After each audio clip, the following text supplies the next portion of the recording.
gente viu na aula 2, né, um exemplo de ressonância quando a gente tem uma partícula sujeita a uma força elástica e uma força harmônica.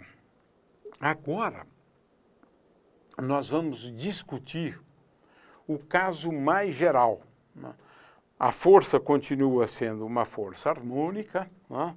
Uma força harmônica, mas agora nós levamos em conta a força dissipativa, a força viscosa. E vamos discutir a ressonância, porque o fenômeno é bem mais complexo do que no caso anterior. Esta, então, é a aula de número 3, né, deste tema 6 da disciplina Oscilações e Ondas, né? Muito bem, agora vamos lá. Nós temos oscilações forçadas, porque esse é o tema 6, né? Oscilações forçadas, mas com uma força harmônica. Que significa que essa força tem uma amplitude, tem uma fase e aqui eu tenho a frequência dessa força harmônica. É uma força, por exemplo, externa que eu aplico, né, a esse sistema massa-mola, onde a gente insere a massa no interior, por exemplo, de um tubo contendo um fluido viscoso. Esse é o exemplo, né? Aqui a gente vai desprezar, né, os efeitos de transiente. Mas a equação geral, segundo a lei de Newton, é essa aqui. E o problema, na verdade, da mecânica é como, a partir dessa equação, eu vou poder determinar x de t. É isso, é possível. Existe o cálculo diferencial integral para isso, mas a gente não domina o cálculo diferencial integral, né? Então, nós somos obrigados, né, a dar a resposta, né? A dar a resposta. Não tem outro jeito, né? Ou seja, quando a gente despreza o que eu comentei antes, né, aqueles termos que nós chamamos de solução da equação homogênea associado, né, aos transientes, depois de um certo tempo, em resumo, depois de um certo tempo, a solução que prevalece é essa aqui. É essa aqui. Veja, esta solução é interessante, porque o efeito da força dissipativa é provocar um movimento, melhor, o efeito da força externa, né, da força aplicada, né, a força que força o movimento, né, o efeito desta força, diríamos, os efeitos são dois. O primeiro é que a amplitude depende de ômega. A gente já comentou isso lá atrás, na última aula, né? Num caso simples que a gente despreza, não é? A força viscosa, mas é bom levar em conta a força viscosa, sempre, né? Que atenua um pouco o movimento, mas não aqui, né?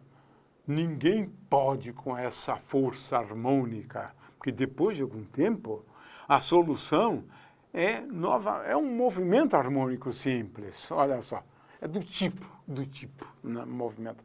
Com a diferença de duas, aqui que você tem uma amplitude, que depende de ômega, e uma fase, que a gente não vai discutir muito. Tem uma diferença de fase entre a coordenada x e a força.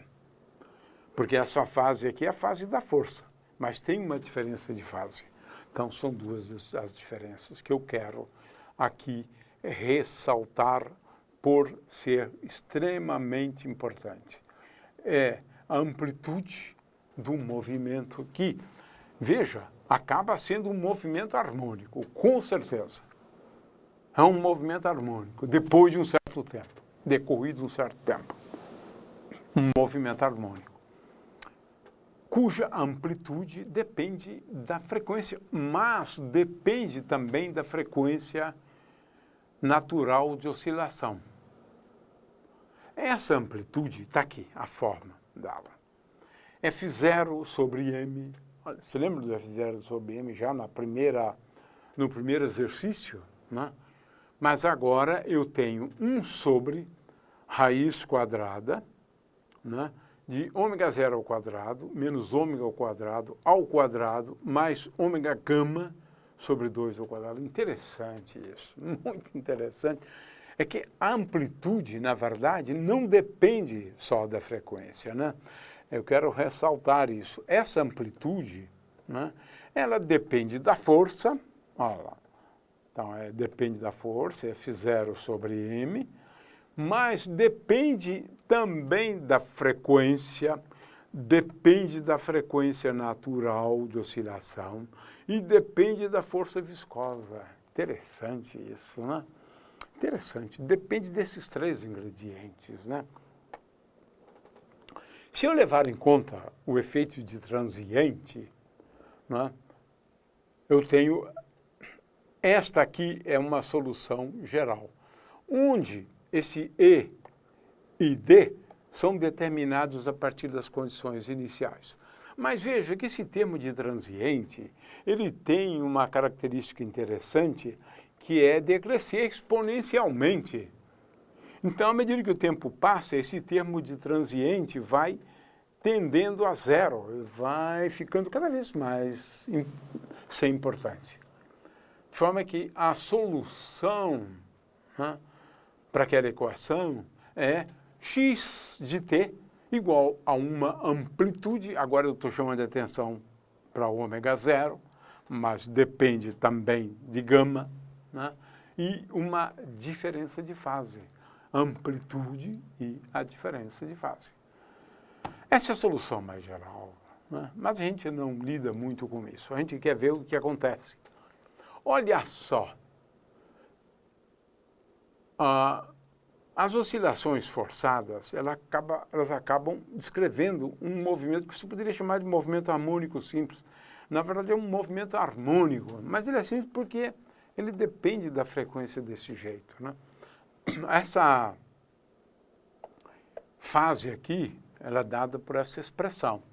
Fase. Tem uma fase, tem amplitude. Olha só, a velocidade se pode provar, né? Eu não provei, né? Mas a velocidade é dada por essa expressão, só que agora aqui eu tenho seno. Eu tenho seno, né? E, finalmente, a aceleração, como a gente... ela difere pouco, né, de x, porque tem aqui a de ômega vezes ômega ao quadrado. Tenho aqui a solução. Essa aqui é a solução. Soluções, né? Porque eu tenho x, v e a aceleração como função do tempo. É o comportamento da posição, da velocidade e da aceleração daquele movimento, né? Aqui é importante a gente introduzir um famoso fator Q. Sempre se discute em termos desse fator Q. Eu gosto dessa ideia, porque fica tudo mais simples, né? Tudo fica mais simples, todas as expressões são mais simples. Define-se o fator Q como um número, porque ômega 0 e gama têm a mesma unidade. Então, esse número é adimensional. Esse número é adimensional, por definição. Aí, olha só que coisa curiosa. Em termos do fator Q, a amplitude tem essa forma. Veja, a amplitude tem essa forma. A amplitude tem essa forma. Agora, se pergunta o seguinte, também é difícil resolver isto sem o cálculo, né? A pergunta que se faz é o seguinte, a amplitude é isso que caracteriza a ressonância, né? A amplitude vai atingir um valor máximo para que frequência? Se lembra? Antes, essa frequência é essa ômega igual a ômega 0, desprezando a força viscosa. Dá um pouco de trabalho, mas é possível mostrar que essa frequência para a qual a amplitude atinge o valor máximo, né, se pode mostrar, né? Porque a amplitude, de fato, é só fazer o gráfico, né, você vai perceber que ela atinge um valor máximo. É o máximo da amplitude, né? É o máximo da amplitude. O máximo dos máximos, porque a amplitude já é o máximo. Então, o máximo dos máximos, né? Ela ocorre para esse valor da frequência. Para esse valor da frequência. Interessante. Não é claro que se eu não tivesse a força dissipativa, né, esse 1 sobre Q ao quadrado tenderia a zero. Então, ômega igual a ômega zero, nesse caso, né? Agora, é interessante observar, né, e essa é uma coisa que envolve o cálculo, né? Eu não fiz isto aqui, né? Eu não fiz isto aqui, mas se pode mostrar que é a ideia de como calcular, né, com cálculo diferencial, obter esta expressão aqui. Veja que a velocidade também tem uma amplitude, né, que é dada por essa expressão aqui. Que é basicamente isto aqui multiplicado por ômega, né? A gente já viu isso antes, né? Então, a próxima pergunta é, para que valor, né, desta frequência a velocidade é tal que a amplitude atinge o valor máximo? Porque a amplitude depende da frequência. Para isso a gente também vai analisar, né, a questão da potência média. Não vamos esquecer aqui como se define a potência média, mas a potência média tem essa expressão aqui, né?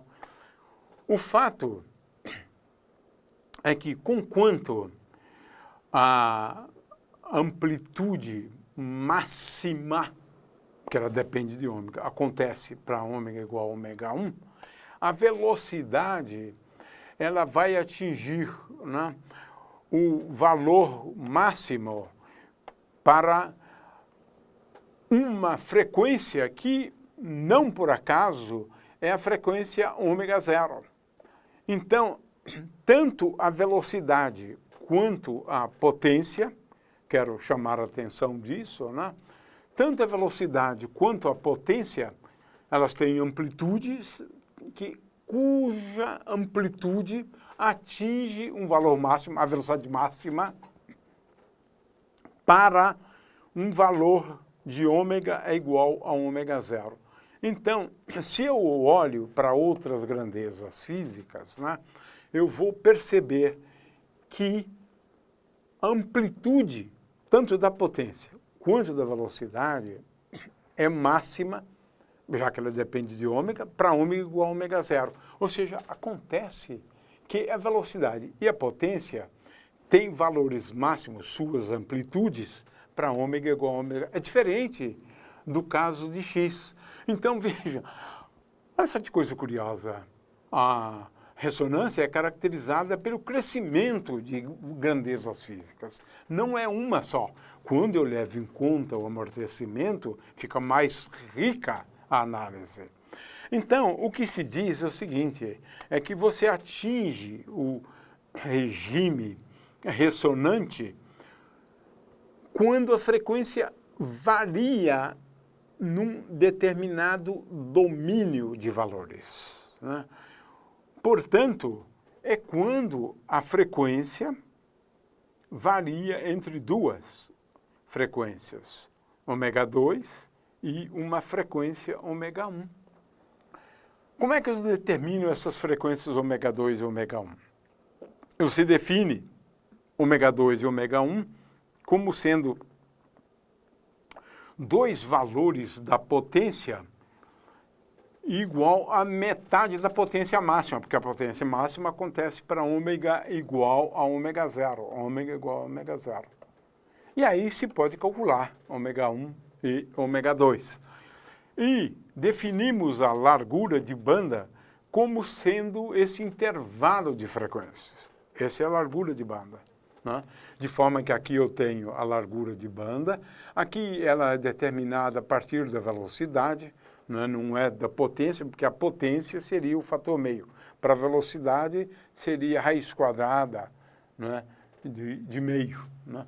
Então, é isto, né? Para a velocidade, eu posso também expressar a raiz quadrada de 2 dividido por 2, né? É isso aqui para a velocidade. E a largura de banda, eu posso agora escrever assim, para ômega maior ou igual a ômega 1, ômega 1 tem esse valor, e ômega 2 tem esse valor, e isso define, então, a largura de banda da ressonância, que é uma característica, como eu expliquei antes, né? Aqui para potência, não.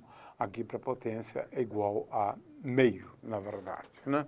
E veja que essa largura de banda, que é ômega 2, né, menos ômega 1, é igual à diferença, que é ômega 0 dividido por Q. Portanto, quando acontece a ressonância, são várias grandezas físicas, né, que crescem à medida que você varia a frequência.